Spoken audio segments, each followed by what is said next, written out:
Welcome to Going the Extra Mile, a podcast brought to you by Newleaf Training and Development.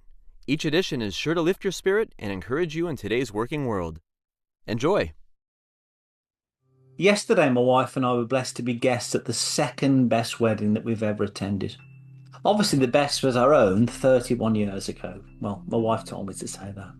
Joking aside, though, the wedding of Jade and Robert, the daughter and son-in-law of two of our dearest friends, was, without a doubt, the best wedding that I've ever attended as a non-groom.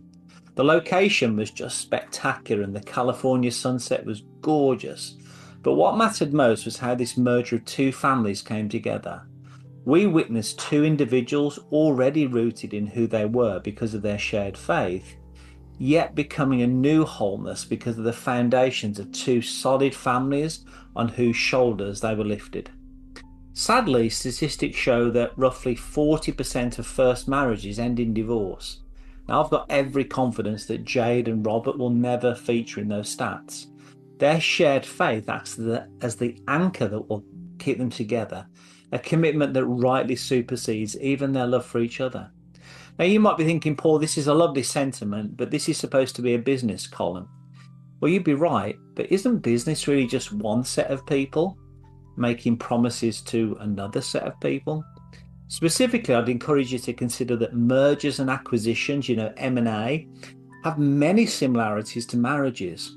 Post-merger success can be predicted by how the foundation is laid and how both parties perform after the ceremony. Rather than wedding bands, businesses exchange stock and cash and other assets as part of their vows. They make promises that sadly are often broken, resulting in a breakup or one party being wooed away by another. Research shows that approximately 70 to 90% of mergers fail to achieve their goals. And while the 40% divorce rate is sobering, the failure rate for corporate marriages is nearly double.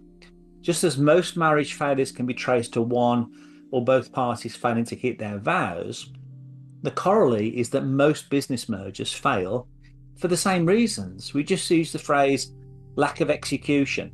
And in both scenarios, people have let other people down.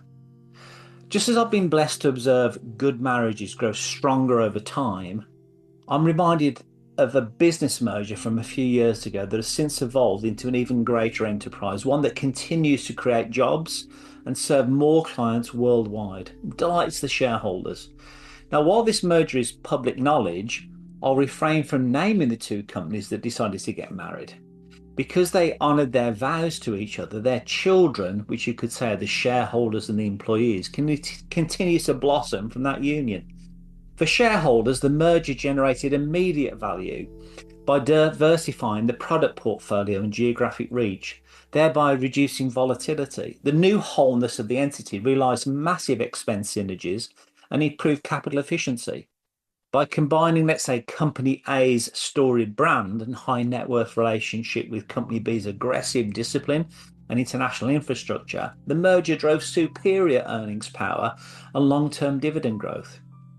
And then for the sibling employees, well, the merger transformed two companies into a dominant market leader, offering staff enhanced job security within a more resilient organisation. Employees gain access to expanded career paths across a wider global footprint and more diverse business lines. Furthermore, the integration of two high-performing cultures fostered a premier professional environment, allowing the best talent from both legacy firms to lead a more innovative and resource-rich enterprise. Ultimately, whether we're talking about Jade and Robert's beautiful union or a multi-billion-dollar corporate merger, success is never found in the ceremony. It's found in the execution of the vows. When two entities align their core values, build upon a stable foundation, and prioritize their promises over their egos, they create a new wholeness that transcends the individual parts. In marriage, this results in a legacy of love. And in business, it results in thriving employees and satisfied shareholders. So here's to a lifetime of kept promises and flourishing growth. Congratulations and a heartfelt toast to Jade and Robert. I hope you found that short story useful, and if you did, feel free to rate, review, and share this podcast.